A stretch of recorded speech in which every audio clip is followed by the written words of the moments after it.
Hi. Hello. నమస్తే అండి. ఇది మా ఇంట్లో ఫిష్ ట్యాంక్ అండి. నేను ఆల్మోస్ట్ తీసి 2 ఇయర్స్ అయిపోయింది. అనుకోకుండా మా వారు ఫిష్‌లు తేవడం వల్ల మళ్ళీ నేను కొంచెం వాటర్ అది ఏసి సెటప్ చేసి ఆ ఫిష్‌లు అయితే వేసాము. అయితే 2 డేస్ అయిందండి ఫిష్‌లు వేసి. మార్నింగ్ నేను ఫీడ్ చేద్దామని చూసేటప్పటికి అసలు చిన్ని చిన్ని చేప పిల్లలండి. అసలు ఎంత బాగున్నాయో నేను అసలు అనుకోలేదు. ఫీడ్ చేద్దామని వేస్తే అంటే చాలా సార్లు మేము వేసాము. అనవసరంగా చనిపోతున్నాయి ఎందుకులే అని చెప్పి మేము ఎక్వేరియం తీసేసాము. అయితే అనుకోకుండా తీసుకురావడం వల్ల మళ్ళీ వాటర్ టిన్ తెప్పించి వాటర్ ఏసి ఇంకా ఫిల్టర్ కూడా సెట్ చేయలేదు చూడండి. వాటర్ అది అవ్వక ఫిల్ అవ్వలేదు అది.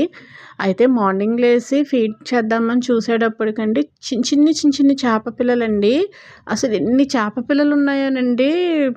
నేను ఒక చేప పిల్లని తీసి వాటర్‌లో ఏసేటప్పటికి ఆ చేప పిల్లల్ని అవే తినేస్తున్నాయండి. నేను గోల్డ్ ఫిష్‌లేమో అనుకున్నాను. కానీ అవి పిల్లల్ని పెడతాయంటండి. అవి వాటికి బొజ్జుంటే నేను ఫీడ్ తినేసినాయేమో అనుకున్నాను. ప్రెగ్నెంట్‌తో ఉన్నాయని కూడా నాకు అర్థం అవ్వలేదు. ఎన్ని చేప పిల్లలు ఉన్నాయోనండి. నేను ఒక 23 వరకు కాపాడగలిగాను. కానీ నేను ఒక్కొక్కటి తీసేటప్పటికి ఆ పెద్ద చేపలు ఉన్నాయి కదండీ! గోల్డ్ ఫిష్‌లు అయ్యిని. ఒక చిన్న చేప కనబడేటప్పటికి పాపం తినేసినాయండి. చాలా ఫిష్‌లని తినేసినాయి.